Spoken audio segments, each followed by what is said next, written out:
السلام عليكم. اش اخباركم؟ لاباس عليكم؟ بخير؟ احوالكم مزيانه؟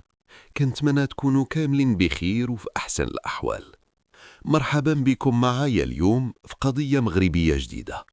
قبل ما ندخلوا بعدها في التفاصيل ديال القصه، بغيت نشكركم كاملين على التفاعل.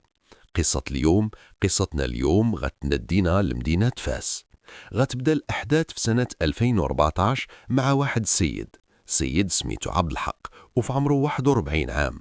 عبد الحق واحد شخص لأموره المادية ميسرة، بحكم كان كيبيع ويشري في الطوموبيلات المستعملة، وفي ذاك الوقت كان عنده حتى محل ديال كراء السيارات. يعني السيد ما محتاج. بالنسبة لحياته الشخصية، كان سبق ليه تزوج وطلق، حيث مرته الأولى ما كانتش كتولد، وهو كان باغي الولاد، داكشي علاش ما توافقوش يكملوا مع بعضياتهم وطلقوا. عبد الحق منين بغى يبدا المشروع ديالو، كان ضروري خصو يشخصو شريك اللي يدخل معاه براس المال، باش يقدر يشري الطوموبيلات ويعاود فيهم البيع، حيث في الاول ما كانش عنده راس المال الكافي اللي يخليه يبدا هذا المشروع بوحده. وفعلا دخل معاه واحد السيد بالنص. هاد شريكو كان سميتو نور الدين، وفي عمره 52 عام. المهم، كان هذا غير واحد تعريف بسيط على عبد الحق والخدمه ديالو. حنا باش ندخلوا في الأحداث ديال القصة غنمشيو نيشان لتاريخ 26 شهر جوج من نفس العام. في هذا النهار هذا، السيد منين كان جالس في المحل ديالو مقابل خدمته كيف العادة، في واحد الوقت غتدخل عنده واحد البنت سميتها خديجة، وفي عمرها 33 عام، على أساس كتقلب على شي طوموبيل باغا تشريها. وهنا فين غينوض عبد الحق وغيوريها جميع الطوموبيلات اللي عنده في المحل، حتى البنت اقتنعت بواحد الطوموبيل وشراتها من عنده. اللي وقع هي غير في ديك اللحظة اللي دخلت عنده هاد البنت، السيد تعجب بها لدرجة كبيرة، حيث بانت لي خديجة مرزنة وتقيلة في التصرفات ديالها، وهاد الشي اللي زاد جاذبه ليها أكثر، وكان هذا هو السبب اللي خلاه يحتفظ من مراته. من بعد مدة قصيرة رجع اتصل بها. السلام عليكم، معك فلان، السيد اللي وراك بيا. باعك الطوموبيل. المهم، هنا عبد الحق بدا كيدي ويجيب معاه في الهضره، كلمه من هنا كلمه من لهيه، حتى غيسولها واش مجوجه ونبطابطه. البنت ملي شافته كيسولها على حياتها الشخصيه استغربات، قالت مع راسها هذا شبيني وبينه باش يعيط لي ويبقى يسولني هاد الاسئله. البيعه والشريه اللي كانت بيناتنا صافي راه قديناها، اش مازال بغى مني؟ المهم، البنت في الاول انفعلت عليه، قالت له شوف الله يجازيك بخير، هاد الهضره الخويه ما عندنا ما نديرو بها، ومره اخرى الا عاودتي اتصلتي بيا راه غنوليو انا وياك في حاجه اخرى اللي ما غتعجبكش. السيد ملي شاف البنت تعصبت عليه، قال لي انا ما كنتفلاش، بالعكس، مادام جيت هضرت معاك الا وناوي المعقول، حيت الصراحه صراحه من نهار جيتي عندي للمحل وصورتك ما كتحيدليش من بالي، داكشي علاش سولتك واش مجوجه ولا لا، باش في حاله ما كنتي لا مجوجه ولا مرتبطه بغيت نتعرف عليك باش نجي نخطبك من داركم. هادشي اللي كاين، يعني بين ليها باللي قصدو شريف وماشي شي واحد ديال التفليه. ارانا خديجه ملي شافت السيد كيهضر معاه بجديه، يعني باين معقول وناوي الحلال، قالت علاش لا ما تعطيش فرصه. في الاول بقات كتواصل معاه غير في التليفون، هو كيسولها على حياتها الشخصيه وحتى هي هكاك. بطبيعه الحال هادشي في اطار التعارف، باش هكا يعرفوا بعضياتهم اكثر. المهم، نهار على نهار ولات العلاقه ما بين عبد الحق وخديجه كتزيد تعمق اكثر، حتى وصلوا لواحد الوقيته فين شافوا راسهم متفاهمين وكل واحد معجب بالشخصيه ديال الاخر. تما فين عبد الحق قرر باش يتقدم رسميا لخديجه ويخطبها، وبطبيعه الحال في هذا الوقت كان علمها باللي راه سبق ليه مزوج ومطلق، وحتى البنت ما كان عندها حتى شي مشكل ولا شي اعتراض بخصوص هذا الموضوع. لحد هنا كل شيء غادي مزيان، تمات الخطوبه بيناتهم وتحدد النهار اللي غيدار فيه العرس. وكيف ما كنعرفوا كأي بنت غتزوج كتكون فرحانه براسها وكتبدا توجد داكشي كامله اللي غيخصها، لدرجات هي وعبد الحق كانوا بداو كيفرشوا في الدار اللي غيعيشوا فيها بجوج.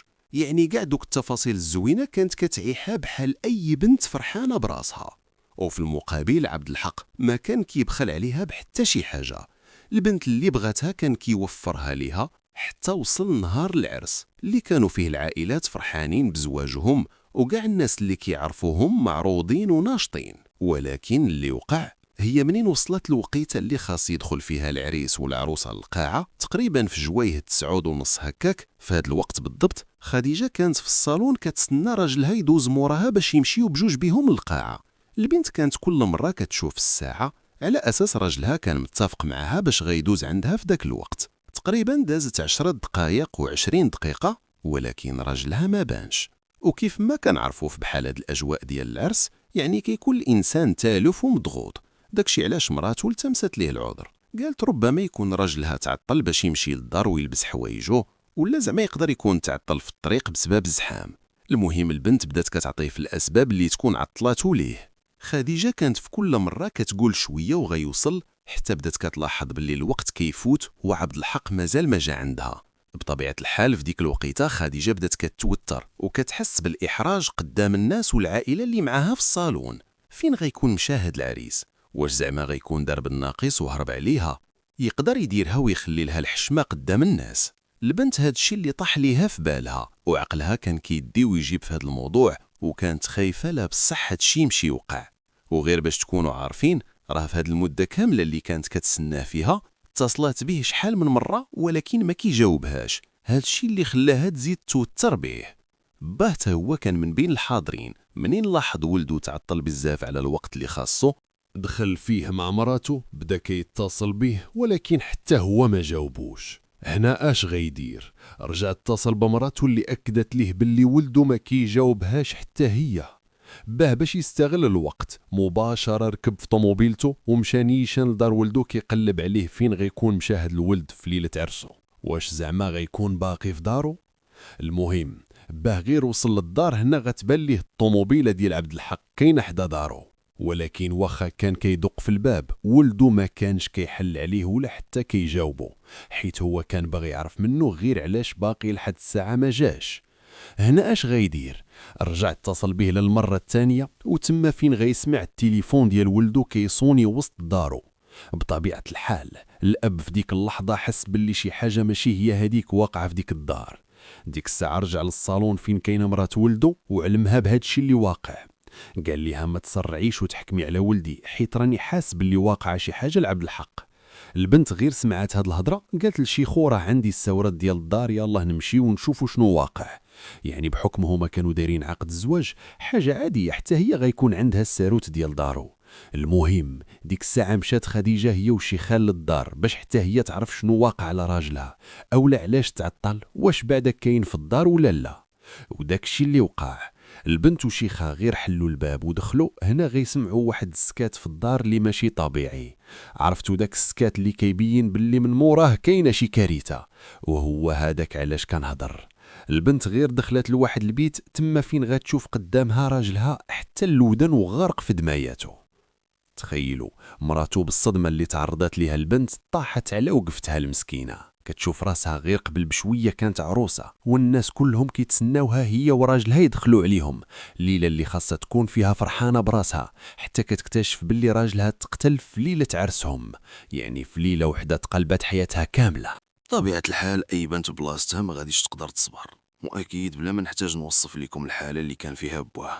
المهم واحد الكارثة وقعات اللي هزات العائلة كاملة. من بعد ما توصلوا البوليس بهذا الخبر توجهوا مباشرة لموقع الجريمة وهم مرفوقين بكاع الأجهزة الأمنية. في الأول البوليس بداو كيسولوا بواه باش يعرفوا منه شنو وقع وكيفاش حتى اكتشف الجثة.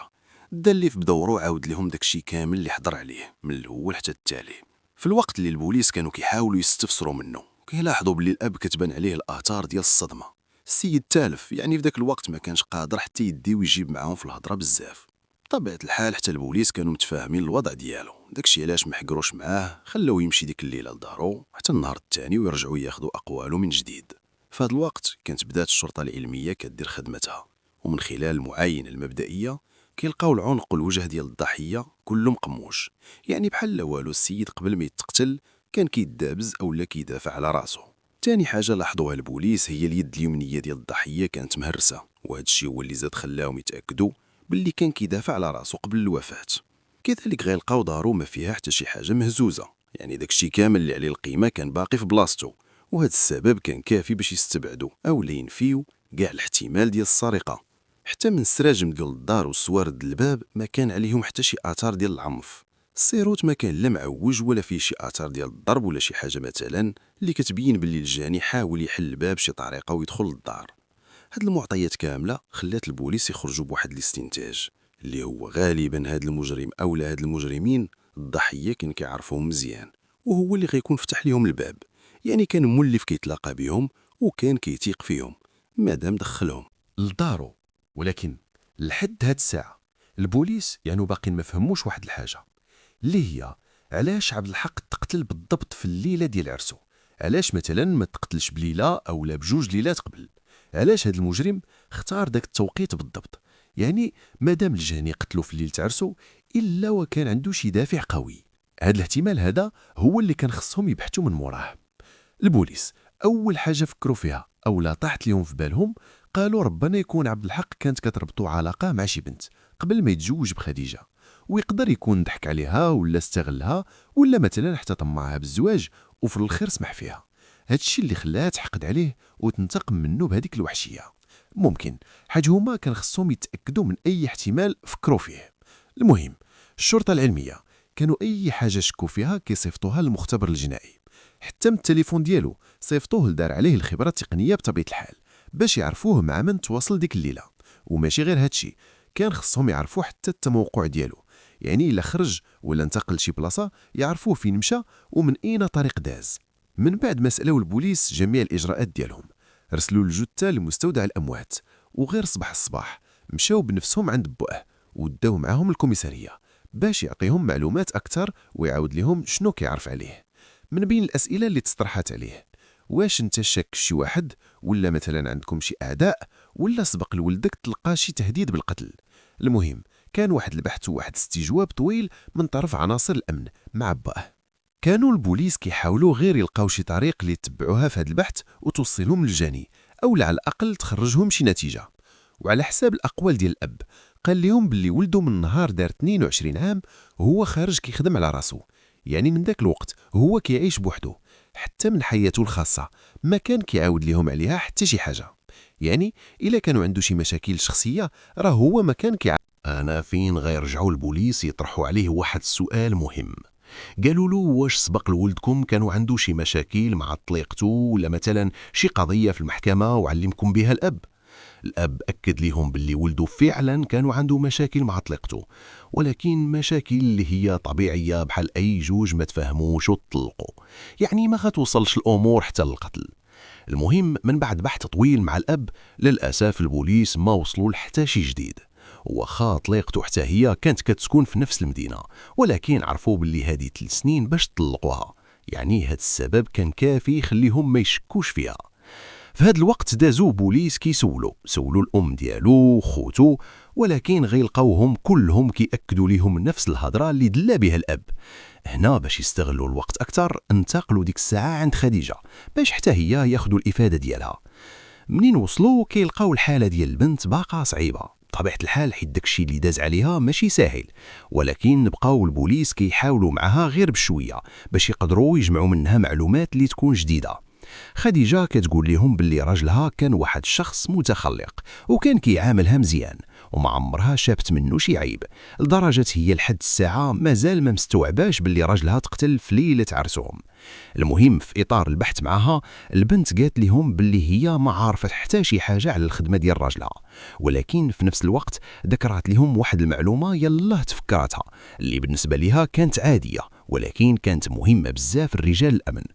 قالت لهم باللي سبق ليها واحد النهار كانت دازت عند راجلها المحل ديالو ولقاتو كيدابس مع واحد السيد على شي طوموبيل، وعلى ما قال ليها عبد الحق باللي هاد الشخص كان شرى من عنده شي طوموبيل ولقى فيها شي مشكل، داكشي علاش رجع عنده وبدا كيغوت عليه باش يرد ليه فلوسه، لدرجة في داك الوقت كانوا كاع الناس تجمعوا عليهم بكثرة الغوات ديالهم. هاد المعلومة واخا كانت بسيطة ولكن تفائلوا بها البوليس، حيت قالوا بالله ممكن يكون هاد السيد هو مول الفعلة بحال والو. من بعد ما شرى من عنده الطوموبيل ولقى فيها المشكل مشى عنده باش يرجع ليه فلوسه، ولكن عبد الحق ما بغاش يردهم ليه، وهذا السبب اللي خلاه يحقد عليه ويفكر يقتلوه في حالة ما دارش معاه شي حل. حيث الإنسان فاش كيوصل لواحد المرحلة ديال الغضب ما كيبقاش يفكر بعقله، كيولي داك الغضب هو اللي كيسيطر عليه. المهم البوليس ملي رجعوا كيبحثوا مع الشريك الضحية قدروا يوصلوا المعلومات على هاد السيد اللي سميتو منير وكيسكن في نفس المدينة. غير عرفوا العنوان ديالو مشاو عنده حتى لدارو وداوه معاهم الكوميسارية باش حتى هو يدوزوه في البحث. البوليس يلاه بداو كيبحثوا معاه. هنا كيلقاو باللي منير اصلا داير شكايه بالضحيه بتهمه النصب والاحتيال. منين سولوه شنو المشكل اللي عنده مع عبد الحق، عاود ليهم باللي شرا واحد الطوموبيل مستعمله من عنده على اساس راها نقيه وما فيها حتى شي مشكل. ولكن غير دوز بها 9 ايام بالضبط، هنا غيكتشف باللي الطوموبيل دايره كسيده خيبه وغير مجموعه، وباعوها ليه على اساس راها نقيه وما فيها حتى مشكل. هادشي اللي خلاه يمشي عنده للمحل ويحج احتراي. بطبيعة الحال شاف راسو تنصب عليه وحس بالشمتة. المشكل اللي وقع هو فاش قالو رد لي فلوسي. عبد الحق ما بغاش يردهم ليه، وهذا هو السبب اللي خلاه يوقع بيناتهم صداع كبير، درجة مشى دار بيه شكاية عند البوليس بتهمة النصب والاحتيال. من بعد ما استمعوا ليه البوليس تما فين غيدخل الضابط وغيقول ليه داك الشي علاش قتلتيه. منين ما بغاش يرد لك فلوسك قررتي تصفيها ليه. منير في ديك اللحظة ما فهم والو، حيت على حساب أقواله هو ما كانش عارف أصلا باللي عبد الحق تقتل. السيد عند بالبو باللي البوليس دعاوه غير باش ياخدوا أقواله في الشكاية اللي داير ضده، حتى كيتفاجئوا بهم كيتهموه بجريمة قتل.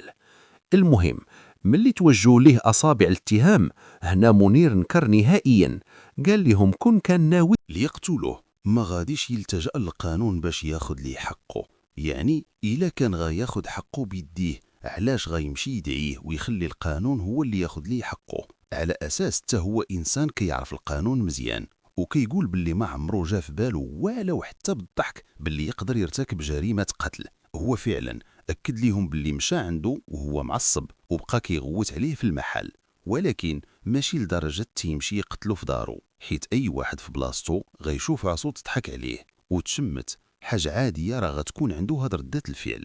المهم السيد كان تيحلف باللي هو ما كتربطو حتى شي علاقة بالجريمة اللي وقعت لعبد الحق. هذه الأولى.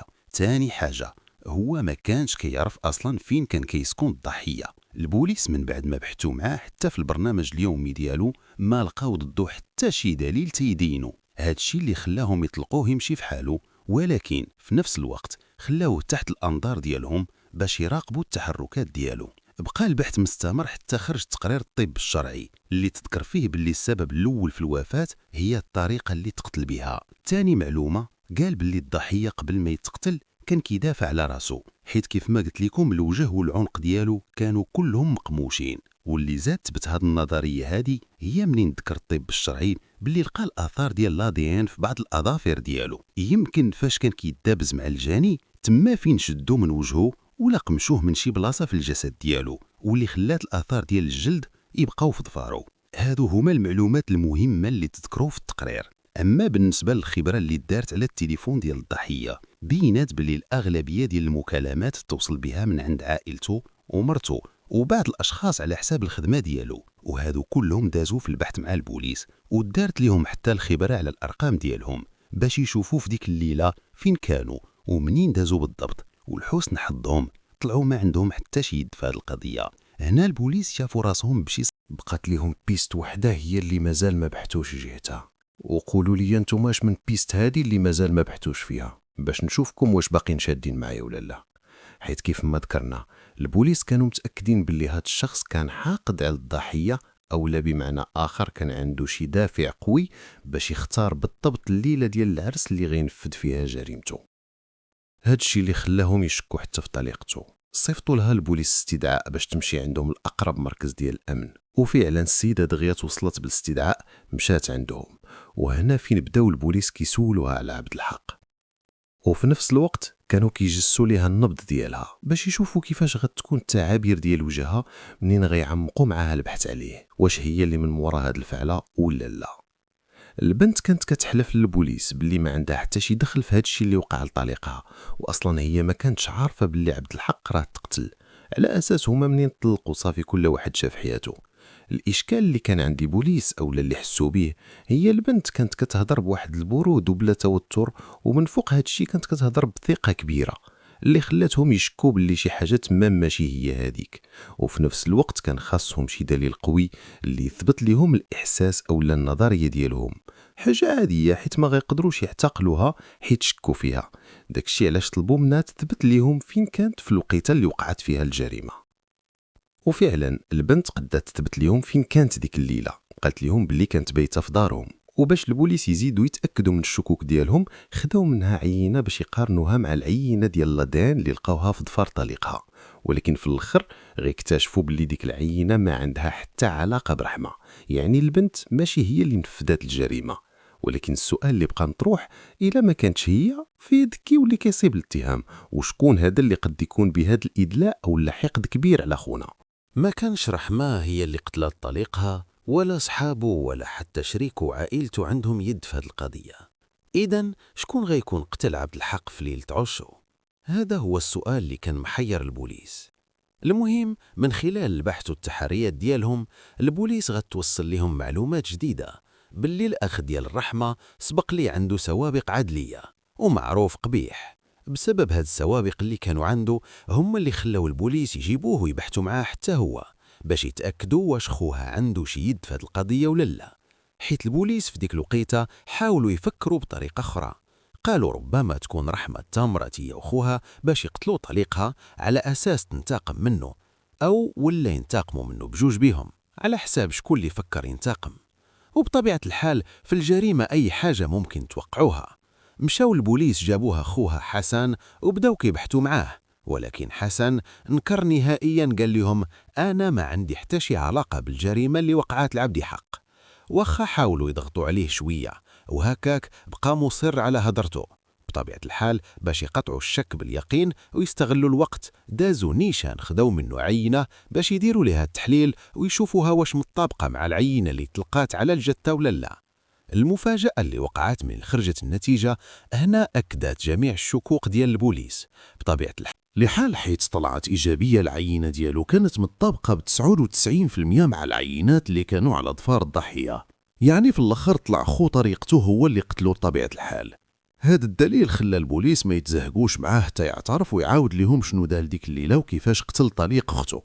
من بعد عدة محاولات معاه في الأخر اعترف باللي هو اللي قتل عبد الحق. من خلال الاعتراف كيقول حسن باللي عبد الحق كان كيستغل أخته بزاف في ديك الفترة اللي كان مزوج بها، حيث في ديك الوقيته كان هو على قد الحال ويالله كان بادي في بيع وشراء الطوموبيلات القدام ديال 2-3 المليون، وفي المقابل كان والديها هما اللي واقفين معاه وكيعاونوه بفلوس صحيحة. وقفوا معاه حتى در الفلوس على ظهرهم وكبر التجارة ديالو. ومنين عرف باللي رحمة ما كتولدش في المقابل سمح فيها، قال لها أنا باغي الولاد وقرر يطلقها واخا هي ما كانتش باغا تفارق معاه. وهذا هو السبب اللي خلات تولي بيناتهم عداوة كبيرة، حيت حسوا بالشمتة لدرجة اختو في ديك الوقيته كانت مرضت نفسانيا بحكم سمح فيها، لدرجة كانت ديما كتدعي فيه وكتبقى تشكي على اخوها وحتى على والديها باللي ما غترتاح حتى تاخذ حقها منه وتشوف ورجع كيف ما كان قبل ما يتزوج بها. حتى النهار اللي عرفوا فيه باللي عبد الحق غيتزوج من بنت اخرى وجابوا الخبار، حتى على النهار اللي غيدير فيه العرس. في ذاك الوقت كانت رحمة غتحماق بالبكا لدرجة مشات عند خوها وقالت ليه باللي غتمشي هي بنفسها تقتلو في دارو كون ما حبسوش هو. قال لهم أنا مني شفت أختي في ديك الحالة ديك الساعة قال لها أنا اللي خوك وأنا اللي غنمشي ناخد لك حقك بيدي. اش غيدير؟ خرج كيسول حتى عرف القاعة اللي دايرين فيها العرس. قال لهم أنا ما تعطلتش، هزيت معايا جنوية ومشيت نيشان، وقفت قدام باب دارو، كنت كنراقبو غير من بعيد باش ما يشوفنيش، حتى لواحد اللحظة فين بان ليه عبد الحق وقف بالطوموبيل ديالو ودخل دارو. ديك الساعة مشى نيشان كيدق عليه، وعلى حسب أقوالو قال لهم في ديك الوقيته يمكن كان كيتسنى شي واحد غيجي عندو، وكان كيحساب ليه باللي هو اللي جا كيدق في الباب، داكشي علاش فتح عليه دغيا. كيقول حسن أنا في ديك اللحظة ما خليتش ليه الفرصة، دفعت الباب ودخلت عليه. الضحية ملي شافو دخل عليه الدار بديك الطريقة عرفوا جاي ناوي على خزيت. في الأول بقى كيدابز معاه وكيعايرو بداكشي كامل اللي داروا ليه عائلته. في هذا الوقت كان عبد الحق كيرجع باللور حتى دخل البيت، حيت كان كيحاول يهرب منه، وعلى حساب هضرته كيقول باللي عبد الحق هو اللي هجم عليه الأول باش يدافع على راسو ويحاول يهرب منه، ولكن في الآخر قدر يتغلب عليه ويطيحه في الأرض، ومباشرة دوز عليه من اللودن حتى ملأ. قال لهم أنا ديك الساعة هزيت أداة الجريمة وخرجت في حالي على أساس ما كملش حتى 4 ساعات باش دخل عليه للدار ونفذ جريمته وخرج، يعني ما تعطلش. البوليس غير خداو منه الاعتراف، خرجوا كيقلبوا حتى على اختو رحمة، والحسن حظهم قدروا يعتقلوا هادريا، قدموهم بجوج بيهم للمحاكمة وتحكم على حسن بالإعدام. أما رحمة خدات 15 عام سجن نافذة. ما تنساوش تخليو الآراء ديالكم في هذه القصة في التعليقات. حتى لهنا قضيتنا غتكون سالات. تهلاو ليا في راسكم، وإن شاء الله نتلاقى معكم في الفيديو الجاي. بسلام عليكم